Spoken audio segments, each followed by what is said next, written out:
And for more on Patriots Texans, we bring in Andy Gresh. 16-point spread. Is this Cupcake City or what? Pretty much. I mean, look at what the Patriots did to the Texans earlier this year, and that was with Jacoby Brissett. So, yeah, this is one of those where it's Cupcake Central. No one in New England believes Houston has the ability to come up here and win, and that probably makes them pretty dangerous. Now, going back to that Week 3 blowout win for the Patriots, as you mentioned, Jacoby Brissett at quarterback, Jamie Collins was the star for the Pats on defense.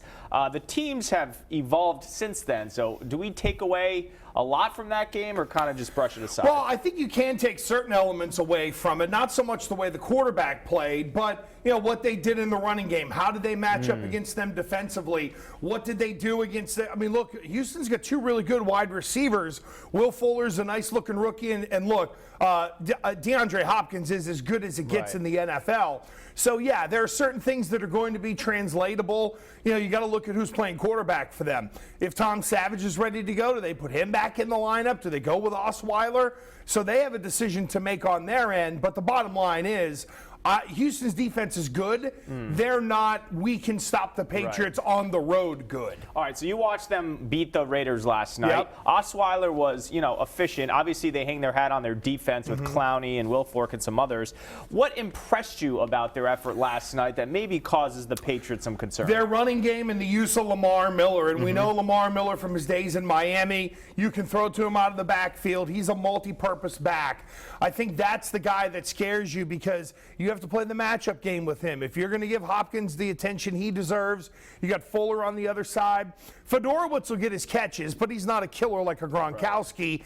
But Lamar Miller, the running back, can be. That's the guy, the Patriots. They can't let the run game get going, and they can't let him beat them on like 3rd and 5s in the passing game. All right, a laundry list of former Patriots turned Texans: Bill O'Brien, Vince Wilfork, Mike Vrabel, Romeo Crennel. That familiarity give Houston any sort of advantage? Yeah, I think it does. Not an advantage, but it gives them the ability to at least understand how the Patriots prepare and some of the stuff they may throw at them. Now, look, there's only Crennel. There is Billy O. There is Godsey. They got to worry about their own ship as well. So they got to make sure their guys are ready to go. They got to make sure that Jadeveon Clowney continues to play like a J.J. Watt. They've got to figure out how to attack the Patriots. So, yeah, some institutional knowledge will help, but at the end of the day, the Jimmies and Joes have to go out and execute. Interesting piece from Mike Reese today on ESPN. In terms of the Patriots' health, they set a record this year for the lowest amount of guys that went to IR. You look at the numbers last year compared to this year. Is it circumstantial, or how were the Patriots able, besides Gronk, to stay so healthy this year? I think it's really the luck of the draw, Yianni. Everybody goes nuts about how do you stay injury-free. You can change strength coaches. You can tweak your program. A lot of it is just luck and staying out of harm's way, and they've been, knock on wood, really lucky on that this year. There are some years where they've been decimated, made it to an AFC championship game, and then there have been years where they've great and still missed the Super Bowl. So health is arguably the key factor to success. You still got to go out and use that health to then go win football games. One last one. Vince Wilfork has hinted that he may retire at the end of the year. Fitting ending if it happens at Gillette? Yeah, definitely full circle. And look, I was one that always argued that when they sent away Richard Seymour, they sent away someone who was going to get a yellow jacket for Canton for a guy who would have a red jacket here in Vince Wilfork. And Vince is going to be an interesting case because he's the true nose tackle. He is the prototype. He's really the last of the Mohicans, the real old school nose tackle who has the ability to play over the guards. I think Vince Wilfork ultimately will get into the Hall of Fame, and not just the Patriots Hall of Fame. They drafted both those guys in the first round, and they're both going to get yellow jackets.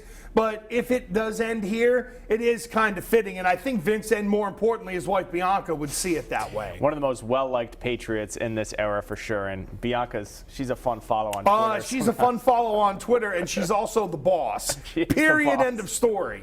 And to boss around a guy who's 375 pounds. Oh, yeah, he listens. He's like the little dog. He's like Chester the dog with Spike. Hey, Spike, what do I do? And she tells him, and he does it. All right, just getting started with Andy Gresh after the break. The rest of the day in NFL, and we'll come back and get Gresh's thoughts on today's outcome and look ahead to the divisional round. Much more from the Patriots Wrap coming up right after this.